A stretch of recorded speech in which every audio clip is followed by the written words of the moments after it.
はい、乙女座の皆さんこんばんは。アストロカウンセラーのターラです。いつも動画のご視聴ありがとうございます。今回は恋愛運に特化した動画ということで、11月の恋愛運を見てみたいと思います。もし今どなたか気になる方がいるとか、片思いでも実際関わっている方でも、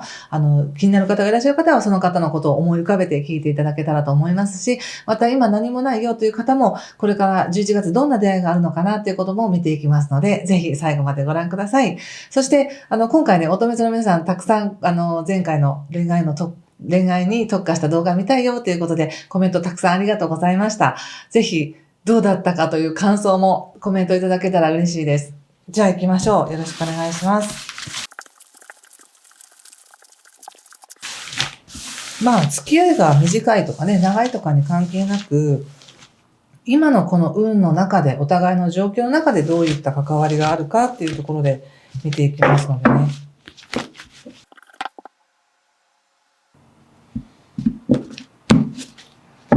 はい、じゃあ見てみますね。ソードの9、逆、ペンタクス5の逆、ワンド3逆に、カップのページ、ソードの5逆、そして女教皇に、カップのナイト逆に、ソードの8逆、そしてカップの5ですね。はい。ジャスティスの逆ですね。そしてお月さんの逆ということで、今、お付き合いされている方との関係において、お互いに現実ではない妄想の、被害妄想のような不安な要因で、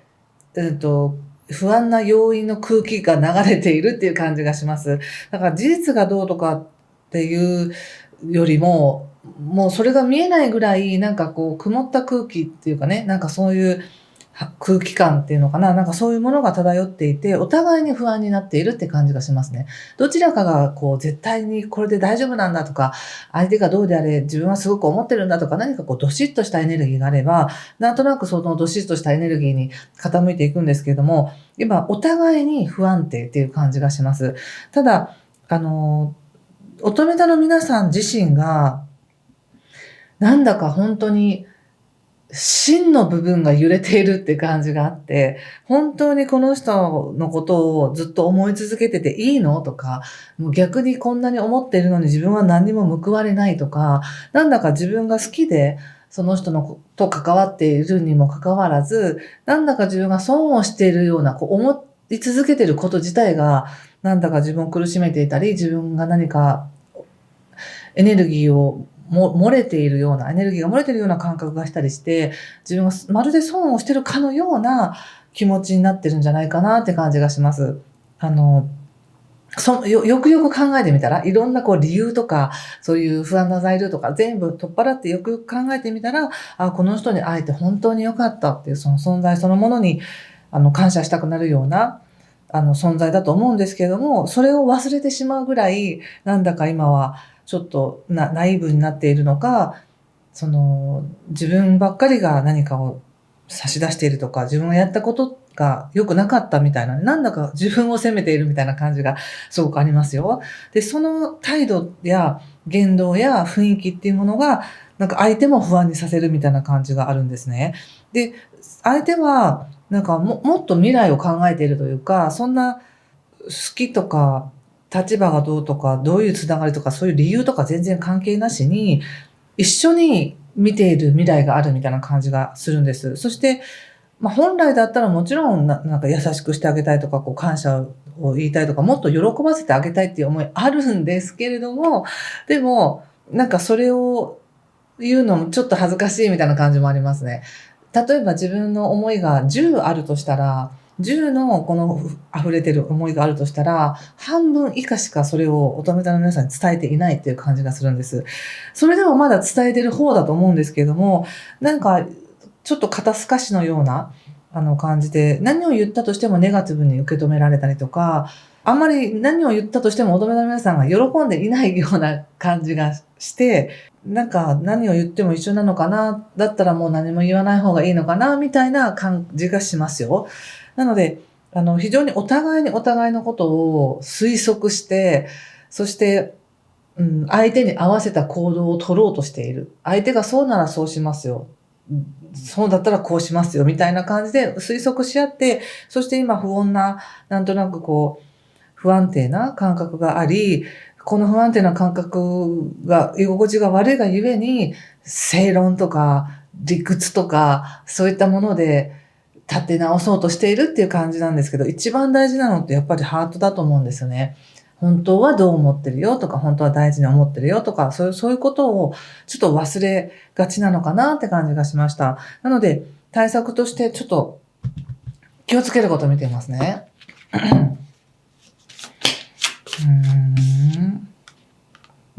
間違った選択っていうカードが出ていて、なんとなく自分が取った行動や言ったことや選んだ人が間違ってたんじゃないかなみたいな、そういう懸念が自分に生まれてるんじゃないでしょうか。どんな人でも完璧な人っていうのはいないとしたら、その中でいい部分で関われたらいいと思うんですけど、なんとなく今は自分のいいとこも見失ってそうな感じがしますが、いかがでしょうか。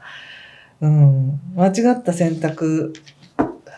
しましたか？どうですか？それから、あと喪失感っていうことで、なんかやっぱり自分が本当に与えたかったものっていうものを受け取ってもらえなかった。なんかなんか空虚感みたいなものがあり、言ってもわからない人なんだなとか伝わらない人なんだなみたいな感じで、どうせみたいな感じでちょっと引きたくなってるかもしれないんですけど、私から見ると、先方ちゃんと思いあるんですね。でもそれをなんか半分以下しか伝えない。で、相手は相手なりに一応伝えてきた。だけど、受け止め方も違っていたってことで、お互いのやっぱり伝え方やエネルギーにちょっと、矛盾があったなっていうだけな感じがするんです。なので、ちょっとどうしたらいいか、ヒーリング方法を見てみますね。はい。信頼してっていう感じで出てますよ。もう信じるしかないみたいな。でも信頼するエネルギーってすごく相手の力を引き出しますもんね。疑ってっていうよりは、本当に信頼してるっていうことで、相手も信頼されているというエネルギーで出てきますから、まずもし相手のことを信頼できないと思うのであれば、自分を信頼してみてください。ご縁があって関わった人なんだから、本当に何もさておき悪いというよりも、その中できっといい部分で付き合えるとか関われるみたいな、そんな感じでいてくださいね。ちょっと今後の流れね。相手をできるだけ信頼してみるとどうなんでしょうか。お互いに高揚していくって感じが出てますね。いいですね。やっぱりね、反応し合ってるんだと思うんですね。ここでもジャスティスのカードが出ているので、相手があんまり今その気がないなら言わないでおこうとか、言ったとしても通じないならやめとこうみたいな感じで、相手を基準にして、自分を見ている。で、どちらかというとネガティブな視点で相手を見ているっていう感じがあるんですけど、信頼してねっていうカードも出てますし、また、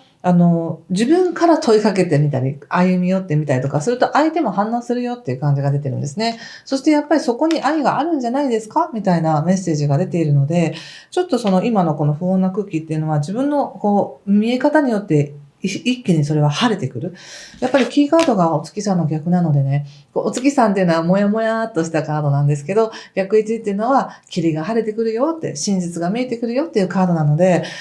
そんな感じで、信頼して現実を見てみてください。ちょっとそんな感じかな。今、パートナーさんがいらっしゃる方はね、ちょっとそれを踏まえた上で、これからの流れや出会いを見てみたいと思います。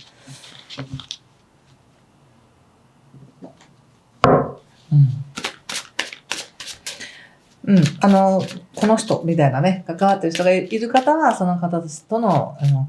関係性っていうので見てもらったらいいですし、いない方は、これからどんな出会いがあるのかなっていうことで見ていきます。1ヶ月全体で見ますね。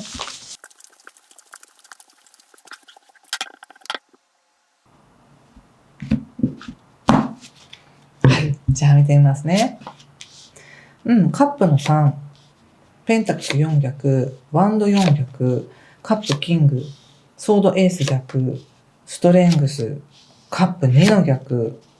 デビル、ペンタクス3の逆とラバーズの逆、ソード6逆とソード3逆、そしてペンタクスのクイーンにスターの逆ですね。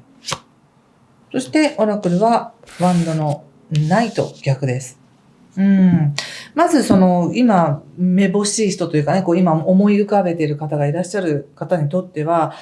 非常にいい関わりができそうですね。今もちろん社会運がいい時ですから、全体的に決してね、何かすごく悪いわけじゃないんです。ただ、一対一の関係性においては学びが多いねっていう時なので、ご自身が非常に誠実になりすぎるというかね、もっと真面目にちゃんとしなくっちゃっていうふうに思いがちですけれども、カードで見ると、これからの関係性ってもっと肩の力を抜いて気楽に話していけますよって感じで言われてるんですね。で、もともと乙女座の皆さん自身がそれを望んでいると思うんです。もっと話をしたいとか、もっと打ち明けたいとか、関わり合いたいとか、シェアし合いたいっていう思いが出ていて、それできますよっていうふうに言われてるんですね。ただ形にこだわらなければっていう感じです。で、もうすぐにでもやはり相手の愛情だったりとか、こっちの自分の愛情、やっぱり好きだな、この人のこととか、やっぱりこの関係を大事にしていきたいなっていう思い出てくると思うんですね。ここでストレングスというカードが出ているので。で、実際にあると思いますよ。ただ、先ほどのね、感じで見たところ、相手の方っていうのは、どれだけ言っても受け止めてもらえないんだったら、もう諦めるしかないのかなぐらいの感覚だったので、もう少し、相手の言わんとすることを組んであげるみたいな感じがいいかもしれませんね。もちろんわかりますよ。乙女座の皆さんとしては、いや、おかしいじゃないとか、それだったらそうしてよとかって言いたい気持ちがすごくよくわかりますし、何かすごく強いこだわりがあるんだなと思います。それはおかしいとか、最初に約束したじゃないとか、いろいろね、あると思うんですけど、でも、相手は相手で何かね、傷ついたみたいなんですよね。で、その傷ついてることっていうのは言わないからこそ余計に、わからないと思うんですけども、傷つきたくないから言わないっていう感じになっていたり、傷つきたくないし、揉めたくないから、そんなにね、積極的に関わらないみたいな形になっているっていう感じがするんです。なので、相手が別に怒ってるとか、嫌で背を向けてるわけではないので、こちらから歩み寄って、しっかりと話を聞くっていうふうにすると、さらにここから深い信頼として、繋がっていけるんだって感じがしました。なので、もしもですけど、もう少し仲良くなりたいとか、分かり合いたいっていう思いがあるのであれば、ちょっと二人だけの関係もいいんですけど、誰か他の人とか仲間とかを入れて、一緒に関わるということをやってみるといいかもしれないですね。それによって、改めてまた、相手の良さっていうものをお互いに感じて、もう最終的にはラバーズと星です、スターですから、やっぱりお互いに求めてるよね、みたいなことはわかると思います、とても。そこに至るまでの、多少のドラマがあるっていう感じでね。でもやっぱさっき言ったこの信頼とか、こちらからの歩み寄りによって、それはいくらでも、修復できるんだなって思いましたよ。ただ、すごくここでデビルとか、ペンタクスの4っていうカードも出ているので、やっぱすごく本当はこっちもこだわってるし、っていう気持ちはあると思うんですけれども、でも、それも踏まえた上で相手の話をまず聞いてあげるっていうふうにすると、相手の中に、その信頼感っていうものがもっと、出てきて、より一層信頼で結ばれるっていう感じが、しますので、ちょっとここは、手を差し伸べてもいいかなっていう感じがしますね。そしてこれから出会いを求めてるよっていう方にとっては、出会うきっかけあると思うんです。話をするきっかけとか紹介してもらったりとかっていうきっかけあると思うので、ぜひしてください。で、もしすぐにそれが1対1で会えなかったとしても、そういった何人かで集まる場に行くとかっていうのも全然いいです。そこで出てくると思います。少し言うならば、